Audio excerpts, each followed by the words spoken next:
No vídeo anterior, nós estivemos falando sobre o exemplo de Abraão como pai da fé, no sentido da justiça de Deus que foi imputada a ele.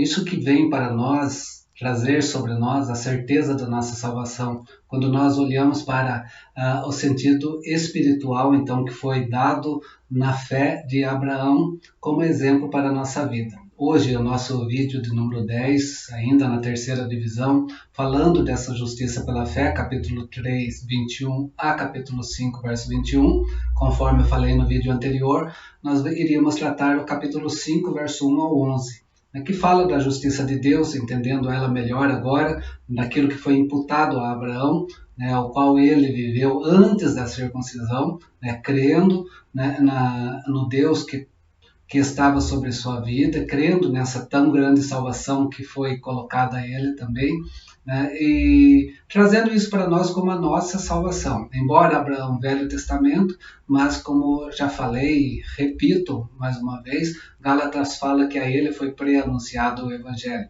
Ele recebeu o Evangelho mesmo antes do próprio Evangelho. Nesse sentido que nós trazemos, então, todo esse exemplo de Abraão para a nossa vida.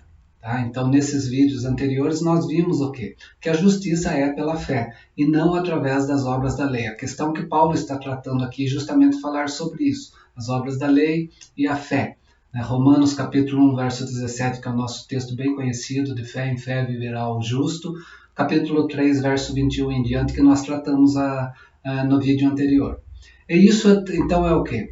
Quem prova tudo isso na nossa vida é as próprias Escrituras, onde traz, então, Paulo falando no caso de Abraão, o exemplo que está no vídeo anterior.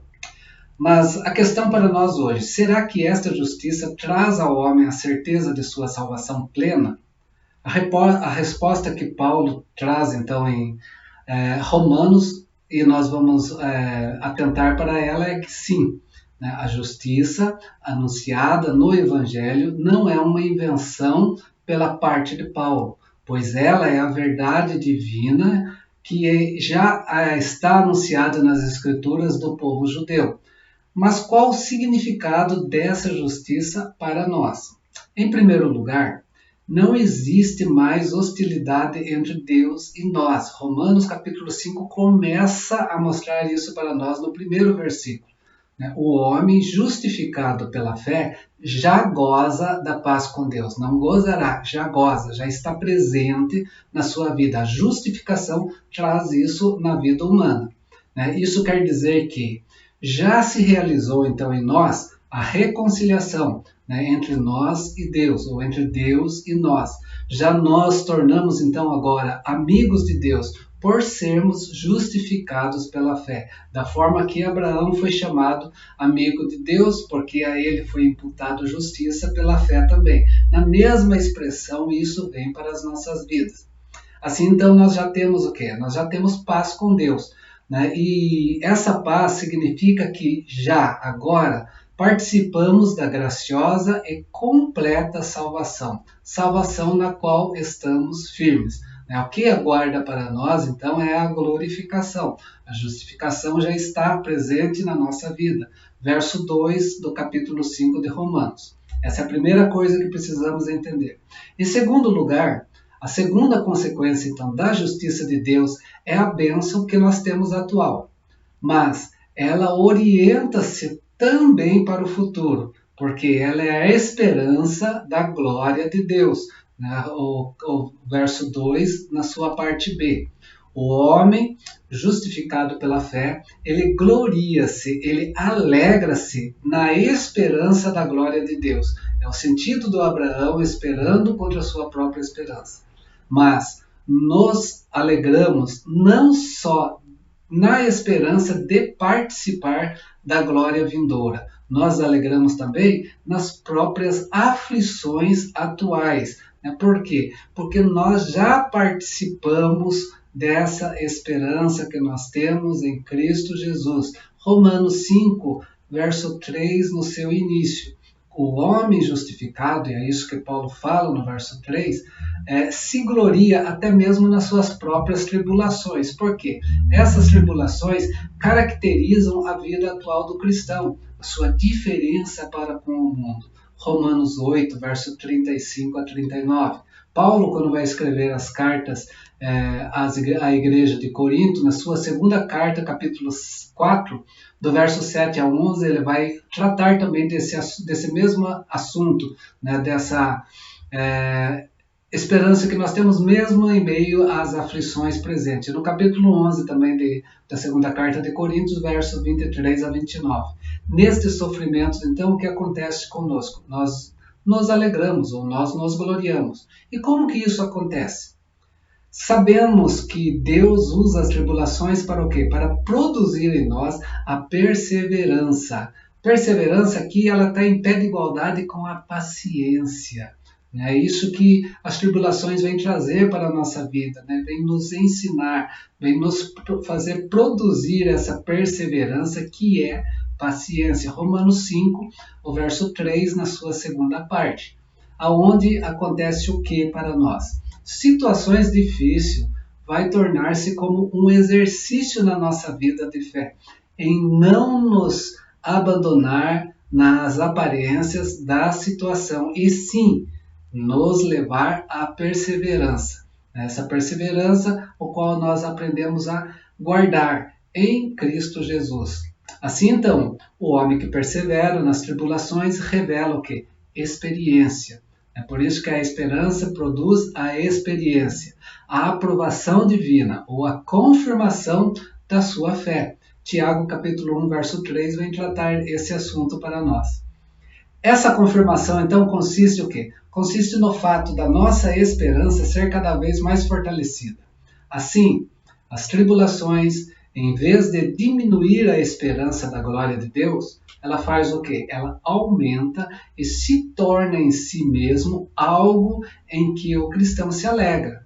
Ela vai aumentar a nossa esperança da glória de Deus, né? Porque nós vamos olhar não para a nossa fragilidade apenas, nós vamos olhar para o poder de Deus. Aquilo que vemos lá no exemplo de Abraão. Não era mais Abraão. Abraão já não tinha mais condições de ter a sua descendência, mas ele cria no poder de Deus. E isso ele guardou, esperando contra a sua própria esperança, né? Então, tendo essa paciência, né, que fez dele, então, o exemplo como o nosso pai da fé espiritual. Isso se revela onde? Se revela nas dificuldades, essa esperança que nós temos em Cristo Jesus. Paulo escrevendo, então, a segunda carta de Coríntios, conforme eu falei, o capítulo 4, verso 11. E no capítulo 12 também, verso 9 e 10. A nossa esperança tem uma base firme. Aquilo que o salmista fala no Salmo 22, verso 5. A esperança que não se confunde. Por quê? Porque ela se baseia no amor de Deus. Assim, então, o cristão tem em si mesmo a garantia de que a sua esperança não é vã. Romanos 5, verso 5. No amor de Deus, nós temos a base, então, para a nossa esperança. O Espírito Santo torna esse amor divino uma certeza e um poder para nós. Romanos 8, lá um pouco à frente, verso 23, vai mostrar isso. Aquilo que Paulo escreve na sua segunda carta aos Coríntios, no primeiro capítulo, verso 22. E Efésios, capítulo 1, verso 13.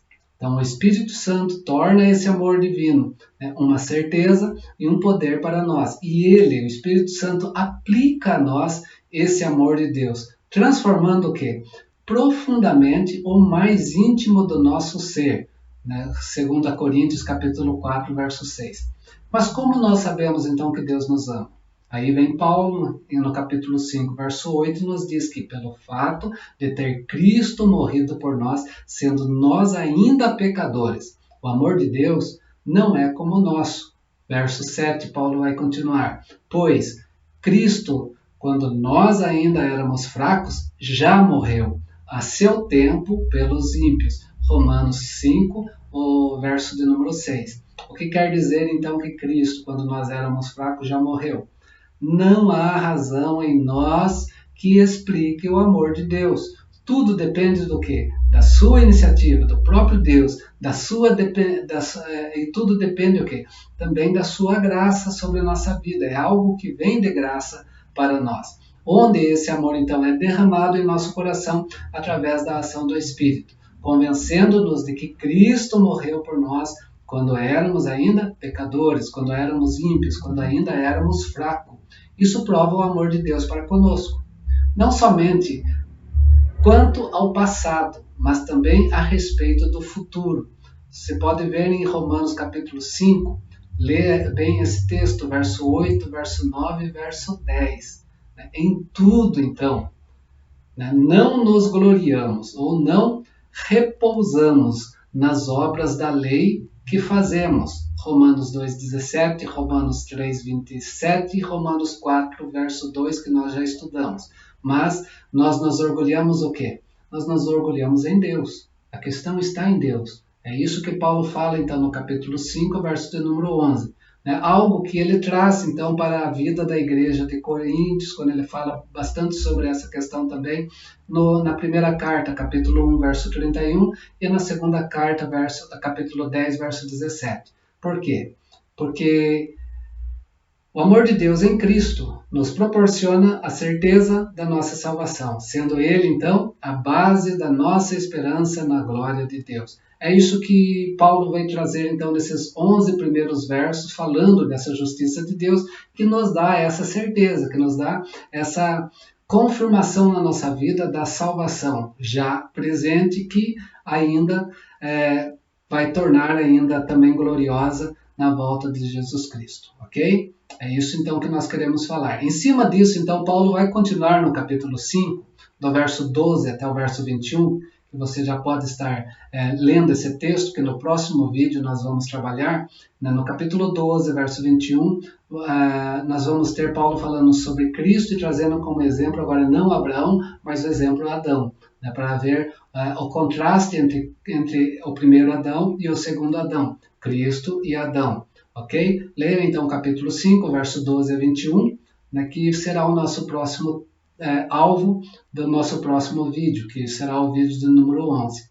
Continue conosco, continue estudando a palavra de Deus, tendo dúvida, me procure, esteja também transmitindo esse vídeo a mais pessoas que possam também estar conosco nessa caminhada. Como eu já disse anteriormente, serão 25 vídeos para nós tratarmos resumidamente o livro de Romanos no seu todo. Que Deus te abençoe, forte abraço, fica na paz.